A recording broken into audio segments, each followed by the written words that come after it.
છે. હું ધોરણ 5માં અભ્યાસ કરું છું. મારી શાળાનું નામ અત્તર પ્રાથમિક શાળા છે.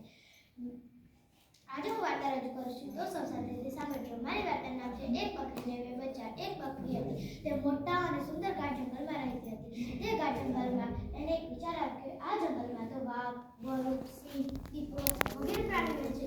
જો મારા બચ્ચાને જોઈ જશે તો મારી નાખશે. હવે હું શું કરું? પછી એને એક વિચાર આવ્યો કે હું રસ્તા પર જઈને બેસું અને જો કોઈ આવે અને મારી મદદ કરે તો કેટલું સારું. તે તો ચાલતી રસ્તા પર જઈને બેસી ગઈ. અને પછી થોડી વાર થઈ કે ઊંટના ગાળા શેરડીના ગાળા કહે, બકરી રસ્તા વચ્ચે કેમ બેઠી છે? બકરી બોલી, બકરી તારી માં અને બકરી તારી બેન. બકરી કોને કહે છે? બકરી બેન નથી કહેવાતું. શેરડી વાળો કહે, અરે બકરી બેન, ભૂલ થઈ ગઈ, માફ કરી દો. જો તમે એક બાજુ ખસશો તો હું તમને શેરડીના 4 પાન પર આપીશ. બકરી કહે, તો ઠીક છે, પેલા ઝાડ નીચે મૂકો. શેરડીના ગાળા વાળો તો ટોપરા 4-5 શેરડીના ઠાઠા મૂકીને અને બકરી બેન તે ઊભા થઈને એક બાજુ ખસી ગયા અને શેરડીના ગાળા વાળો એક બાજુ ખસીને પોતાના રસ્તે ચાલતો થયો. બકરી બેન તો પાછા આવીને પાછા બેસી ગયા. અને થોડી વાર થઈ ગોળના ગાળા વાળો નીકળ્યો. ગોળના ગાળા વાળો કહે, બકરી રસ્તા વચ્ચે કેમ બેઠી છે? રસ્તા વચ્ચેથી ખસ. બકરી બોલી, બકરી તારી માં અને બકરી તારી બેન. બકરી કોને કહે છે? બકરી બેન નથી કહેવાતું. ગોળના ગાળા વાળો કહે, અરે બકરી બેન, ભૂલ થઈ ગઈ, માફ કરી દો. જો તમે એક બાજુ ખસશો તો હું તમને ગોળના 4 પાન ટોપરા આપીશ. બકરી કહે, તો ઠીક છે, પેલા ઝાડ નીચે મૂકો. ગોળના ગાળા વાળો તો 4 પાન ટોપરા મૂકીને અને ગાળામાં બેઠો અને બકરી બેન એક બાજુ ખસીને પોતાનું ગાડું લઈને જતો રહ્યો. અને પછી બકરી બેન પાછા આવીને બેસી ગયા. અને થોડી વાર થઈ કે એક ટોપરાના ગાળા વાળો નીકળ્યો. ટોપરાના ગાળા વાળો કહે, બકરી રસ્તા વચ્ચે કેમ બેઠી છે? રસ્તા વચ્ચે ખસ. બકરી બોલી, બકરી તારી માં અને બકરી તારી બેન. બકરી કોને કહે છે? બકરી બેન નથી કહેવાતું. બકરી બોલી,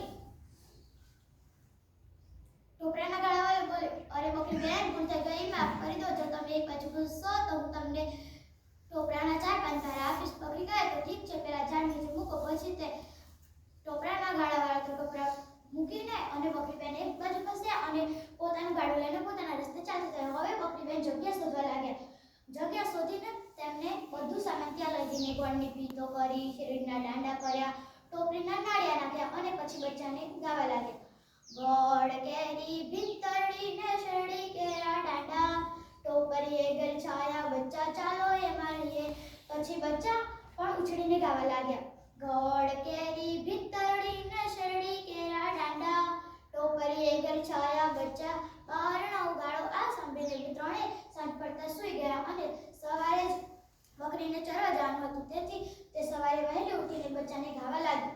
ગોળ કેરી ભીતરડી ને શેરડી કેરા દાંડા, ટોપરીએ ઘર છાયા બચ્ચા બારણા ઉગાડો. પછી તે બકરી ચરવા ગઈ અને બચ્ચા છાનામાં અંદર બેસી રહ્યા હતા. અને બકરી તો સાંજે પાછી આવીને બોલી, ગોળ કેરી ભીતરડી ને શેરડી કેરા દાંડા, ટોપરીએ ઘર છાયા બચ્ચા બારણા ઉગાડો. અંદરથી બચ્ચા તો તરત જ સમજી ગયા કે આ તો મારી માં છે. પછી તેમને બારણા ઉગાડ્યા અને બચ્ચા માને વિતરાઈ ગયા અને માં બચ્ચાની વાત કરવા લાગી. અને ઝાડિયામાં છુપાઈને બેઠો તો એક વાઘ તે આ બધું સાંભળી રહ્યો હતો.